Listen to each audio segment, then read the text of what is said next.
Hey guys, ShadowGame here. Today we'll start a new series on the channel called Games Showcase. The basic of this series is to cover lesser known games like the one I will present you today. And my goal is to bring awareness to these games, because sometimes it can be hard to find those hidden gems. So, don't expect me to cover big games like, for example, Elder Scrolls or Doom. Those are well known and there's plenty of videos on YouTube for you to check out. Also, don't expect me to cover games often. My channel is not a review channel, so I'll upload only from time to time those kinds of videos. So, enough explanation, let's jump in our first game, 0 Hour.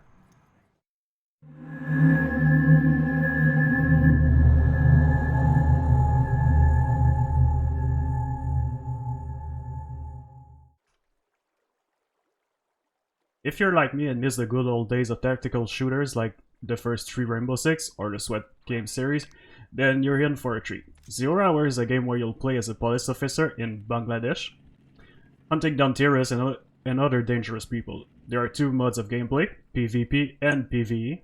I won't talk too much about PvP because I don't really enjoy PvP in general myself, so I'm not an expert on the subject.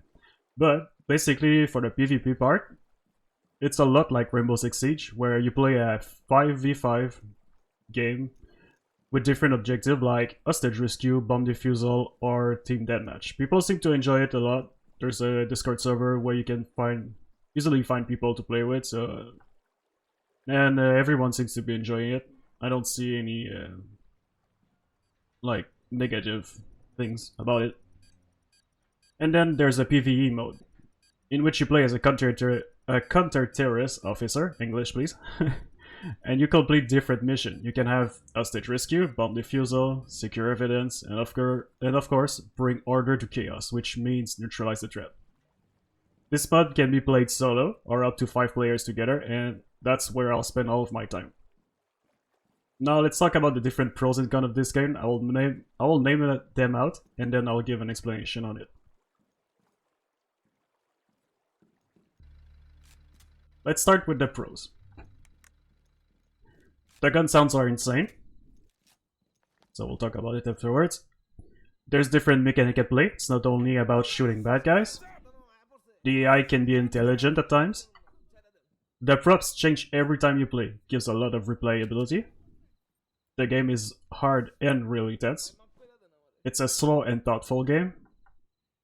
The AI is really unpredictable, and the game is really cheap. And then there's the cons. The AI can be really stupid at times. I know it contradicts what I said earlier, but I'll explain it a little bit later. Why the AI can be really stupid sometimes. There are some minor visual bugs. The door lock doesn't make sense. The death animation is a bit weird. Only the morale of the enemies are affected by darkness. And for now, there are no custom missions. But it could be added later on. So before we begin the explanation, I just want to mention this game is in early access, so there's a lot of stuff that could change until the release, like the custom missions and how the enemies are affected by darkness, and so on. So don't take everything that I say for like it will stay like that. So let's begin. Okay, let's take a look at the pros. First, the gun sound. Last week we got the new update, which remade all of the gunshots, and let me tell you, they're really good. So they feel really impactful when you shoot, and I really enjoy it a lot. So take a look for yourself, and just to give you an example.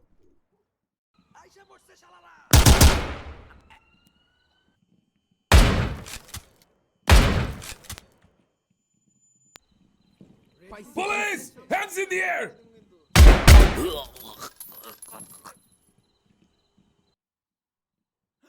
Then there's a different mechanic of the game that really changed a lot of things. First, the AI can block doors, install traps, grab hostages. Then if you look at my HUD right now, you don't see any bullet counts. That's because you gotta remove the mag and check it out if you want to see how much you have left. So it forces you to keep in mind your ammo count and to be really careful when you choose to take a look, because it takes a while to do so. So it leaves you vulnerable while you do it. So it's pretty interesting mechanic to deal with it. There's also the breaker box in every map, allowing you to play with laser sights and night vision. The AI are much easier to make surrender when the lights are out, so they're more easily frightened. So it gives you a different approach on each mission, so it's pretty interesting on that side. The AI can surprise you sometimes. I've seen them make their way around and go outside just to be able to flank you, basically. So they can be really intelligent at times. And look at this example. This bastard crawled under the bed just to ambush me, so it's pretty interesting sometimes what the AI can pull off. The props change every time you play, so every time you go back to a map, the props in the map will change. So that could mean some rooms you went in a previous playthrough to be blocked, and now it's open. So here's some example.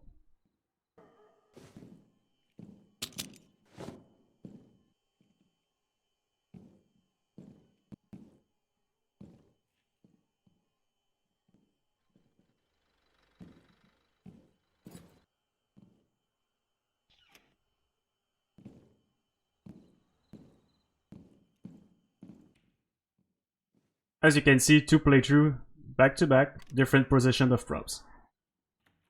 So every time you play, it's like a new mission, even if it's the same building. So it's pretty interesting. It's a slow and really tense game.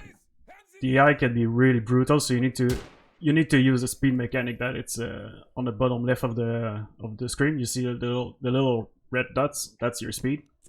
So sometimes you need to move faster, sometimes slower. You really need to make use of that mechanic. It's really cool. The AI can be unpredictable. There is some kind of morale system in this. You'll see some enemies that are impossible to force them to surrender because ideology and stuff, and they're just fucking crazy. And there are some that are chicken shit cowards like this dude. Police! Guns down! He walked up on me and dropped his gun instead of killing me, so you're never sure how they will react.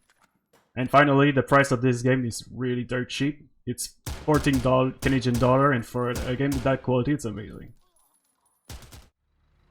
Now let's talk about the cons, and there isn't much I can say, to be fair.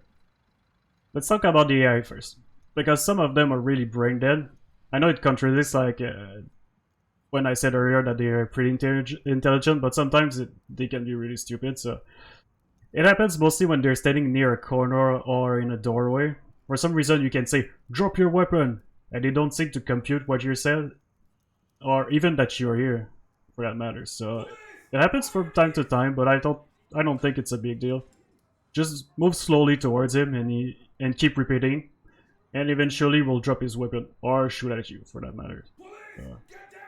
Depends on the dude. There are some visual bugs where you can see inside of the gun when it kicks back after shooting, for example. I see it mostly. It happens mostly with the MP5 or the shotgun. Those are the two worst, I think. The door lock is a weird system. The AI uses a door wedge to lift the door and block it, but your way to open the door is to shoot the handle, and magically the door opens. I feel like this should be 2 different mechanics. If the AI lock the door, shoot the handle. If they wedge the door, find a way around, or maybe like if the developer could bring a ram or something, that would be cool to see though. It's not in the game yet. That could be a way to deal with the wedge, because right now it's a bit weird. So like I said, this game is still in early access, so I don't really judge them for that. It's just a bit weird the first time you see it. The death animation threw me off at first. When you die, the screen goes directly to the results of the game, and sometimes you don't even know what happened. It can throw you off a bit at first, but you get used to it. When you turn off the breaker, it affects only the morale of the AI. So they are a bit easier to make them surrender, like if you take them by surprise. But that's just, like, I don't have the confirmation for this. It's just something like I've noticed. They seem to be more easily frightened by your presence, so don't take my words for granted. But if they don't have even if they don't have a flashlight, they're still way too accurate. Maybe they'll fix that in the future, but be warned, in the darkness they're still really precise. For now, there is no custom mission, and I feel it's a shame. For example, there's a really cool map where you hunt a serial killer. The map is super cool, but you got only one enemy to deal with, so once you have completed the mission, you won't really go back to it. So it would be cool if you could play a custom match in this map, for example, like playing a terrorist hunt in it, and you get to choose the amount of terrorists you face. That would be a cool stuff that they could have in the game, and I hope they do one day. So that's about it. I played this game like crazy since I bought it, and I even think to make a Discord server to play with viewers, so if that's something that could interest you, let me know in the comment. Also, if you enjoyed this kind of video, let me know. Alright, that's enough for today. Thank you guys for watching, and I'll catch you in the next one. Take care, guys.